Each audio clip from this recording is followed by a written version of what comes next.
to survive. We're very adaptive as a generation. Actually, when we came out of schools, also the same time, this is all parallels with the rising of the internet. The internet was developed in large part by Gen Xers. At least the applications and a lot of what kind of exploded out from the internet. And all these dot-com millionaires that you heard about in the 90s, those are all Gen Xers. Those are all people who were at that point were like in their 20s. Who were like, because I often said this, because I was in the business world at that time, it was like there was no space for us in the traditional business world. So we just built another one called e-business. We built another world. We changed all the rules. You know, and now it's like, if you're going to survive, you're going to do e-business. And what it actually did was obsoleted a lot of the boomers because they didn't know how to use computers. They didn't know how to use the internet. So it was like, you won't let us play in this field, we'll make another field. We'll reshape everything. So it's like, this has been the case for us as a generation. We've always been in a sense of feeling like the ground beneath us is never stable. It's always moving, always shifting. Look at how much the world has changed since the 90s. Look how much the internet has changed the world, right? The rate of change of information, the increase that has happened in the last 20 years. 100 years ago, you farmed like your father farmed, like his father farmed, like his father. The average half-life of information is about 12 to 18 months. So if you're taking a 4-year computer science degree in university, by the time you get to the end, half of what you learned is already obsolete. That's the speed of change. And so we were the first generation to really feel the acceleration of that. And to have to learn to kind of, like I said, surf on it.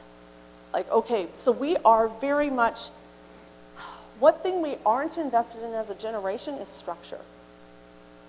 We don't have a lot of investment in structure, in process, and things like that because that's not our experience. Our experience is we're constantly having to shift and change. And you can't shift and change if you're locked into a structure. So for a lot of boomers, I think oftentimes they find it frustrating because the Gen Xers are hard to pin down. They seem to be, and they can't quite figure out what it is they want. What is it that those Gen Xers want? And what's happened is in the church, as it's been in the past, up until like this time, in this last season, the very structured environments, and there was a whole move in the 80s and in the 90s that really started coming in of really program-driven ministry, right? You've got a program for this and a program for that and a program for this and a program for that. That doesn't resonate with Gen Xers. That's not where they're at, because again, it's the fluid, it's the adaptive. Their heart, let's talk about the spiritual side of it, in terms of what God has destined for us as a generation. One analogy I've heard, and I think is an excellent one, is that the boomer generation is like King David, right? They're a conquering generation. Their job was to remove the stones and prepare the way. They're I find the boomers are very strong, powerful. They have if you think about how much change was brought into the church through the boomers, it's really quite astounding. If you go back, you start with sort of the charismatic movements in the 60s and you start looking through and just all the different things, like all the understanding about prayer, the concept of taking our cities for God, like all of these concepts that this is all stuff, boomers. They're like, take the land, possess the land, take the land, right? That's the sort of heart cry of the boomer generation, which is something God put in the boomers. We're a generation more like the Solomon generation that comes after. We're not so much men of war. Our heart's the temple. And seeing the temple built. The presence of God. We're an extremely relational generation. And I said we're not into structure. It's because relationships means far more to us than structure. We're not interested in hierarchies. We don't do hierarchies. When I owned my company, I owned an e-business company in the 90s. And we deliberately did not have titles on our business cards. Nobody knew that I was an owner and that this guy was a manager and that this guy was just a programmer. All the same. When you walked into our office, the only way you could have known who the 4 owners were was because we had offices. We had to have an office with a door that would close because if you're having private conversations, HR conversations, you can't do that out in public. But the whole office was one great big huge area, and our doors, we called it an open door policy. Our doors were never closed. And we had big glass windows on them, even when they were closed, because we never wanted to separate ourselves. from our staff. It's very much that team mindset, team environment, functioning together as a team. So this thing of relationships is super deep in Gen X. Where does it come from? I don't know. I just know that this is something in every Gen Xer I talk to has this longing to connect. They're more interested, and they'd rather get together with a small group of people and worship together and talk and share together. They wouldn't necessarily to go to a big structured, it's not a building mindset. And I'm not wanting to say one is better than the other, because we need everything in the body. I want to be really clear about that. Like, this is not the Gen X are better than the boomers. It's not. They're different. We need both. We need builders. We need fighters. We need people who are going to press ahead and push in and break through. But we also need people who are going to constantly bring us back to the presence of God, the presence of God, the presence of God. How many of you in your churches would say, like, of that age group of Gen X now is sort of early 30s to mid 40s, would say that you, like, and even for the Gen Xers that are here, when you come to events like this, like even at this event, I would say maybe 20%. I was looking in the room last night. I would have said maybe 20% were Gen X. So maybe. Typically, like, I've been involved in a large national ministry called Watchman that Carolyn was mentioning, and we'd have these big gatherings, thousands of people, and our percentage, because we used to track it, I started putting little stats so that we could track what age brackets people were in. 10% Gen X in our gatherings, 80% boomer.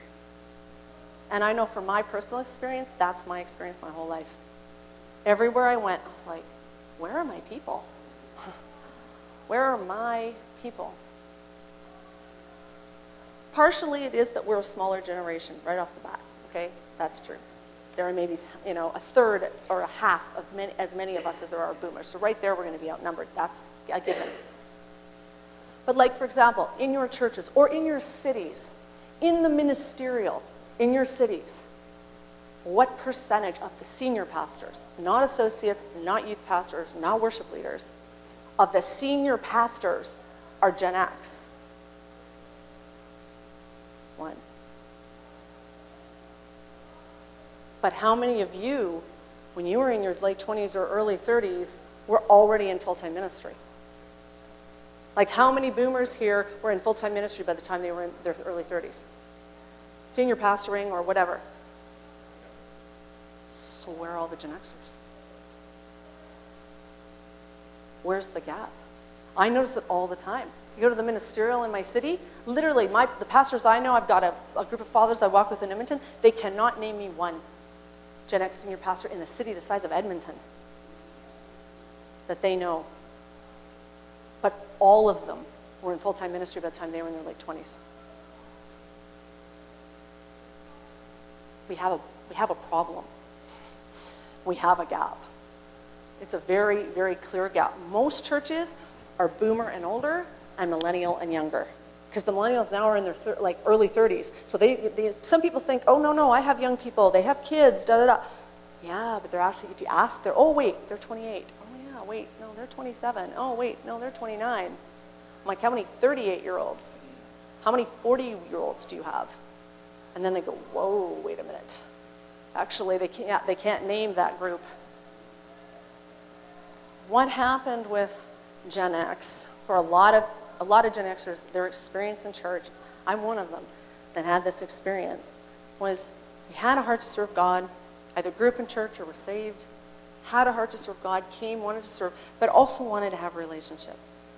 We didn't just want to do the work, we wanted to have a relationship. We're longing for a relationship. So we want to connect. We want to connect with the older leaders. We're looking for spiritual fathers and mothers.